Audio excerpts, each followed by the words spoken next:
Shabbat shalom, Chevra, from the old city of Jerusalem, Yerushalayim here at Kodesh, where we just arrived a little bit before Shabbos, celebrating Shabbos in Jerusalem, right at the walls of the old city, is the greatest gift you could get. And you know, today we blew shofar for the first time, because it's the month of Elul.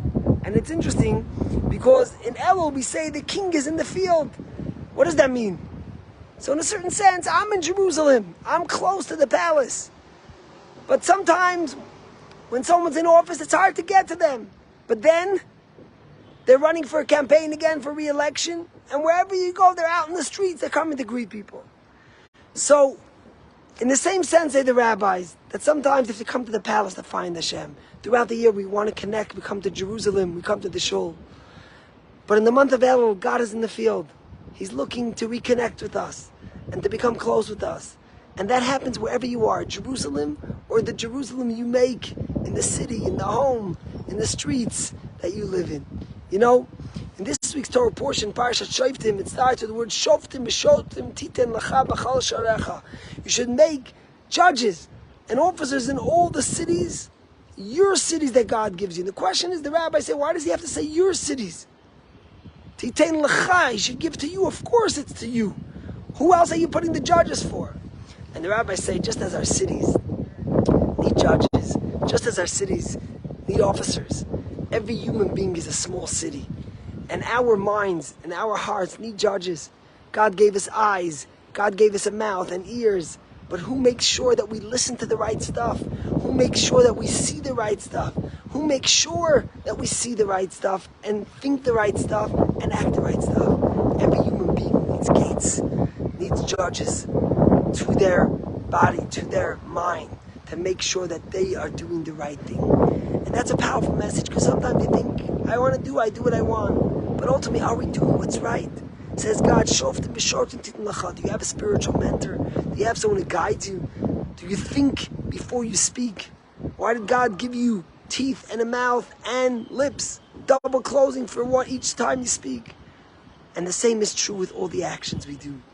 You know, sitting in the city of Jerusalem reminds you of a story of this professor that came in to his class one day, and he asked the kids, he was going to do a case study on them. And he told them to take a jar, and first he held the jar, he filled it in with big rocks, and then there was no more room. So he took in little pebbles, and then there was no more room for the pebbles. So he poured in sand all over, and it went in through the cracks where the pebbles got in, where the rocks couldn't get in. And the sand got in where the pebbles couldn't get in. And then he said, do you think there's still more room? And they said, no. First they kept on saying no the whole time. But now after the rocks went in, after the pebbles went in, after the sand went in, of course not. And then he took a bottle of vodka and he poured the vodka in. And he said, let me tell you what the metaphor is. You see, in everyone's life, there are very important things. There are building blocks. There are things that are the foundation of who you are. Then there's the pebbles. There's the little things. They're important, but they're not so important. And then there's the sand. Then there's just the ordinary daily things that happen.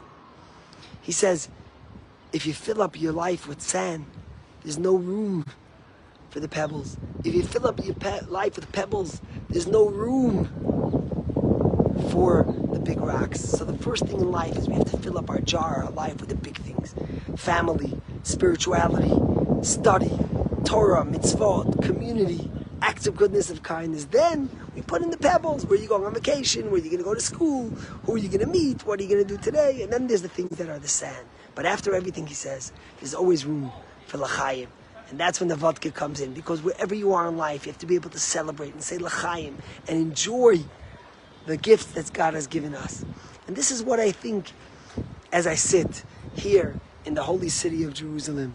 May Hashem give each and every one of us to have a good Chodesh Elul, a Shabbat Shalom, and may it be His blessing and His will that we have a rebuilt Jerusalem speedily in our days. Shabbat Shalom, Chodesh Tov, and see you after Shabbat.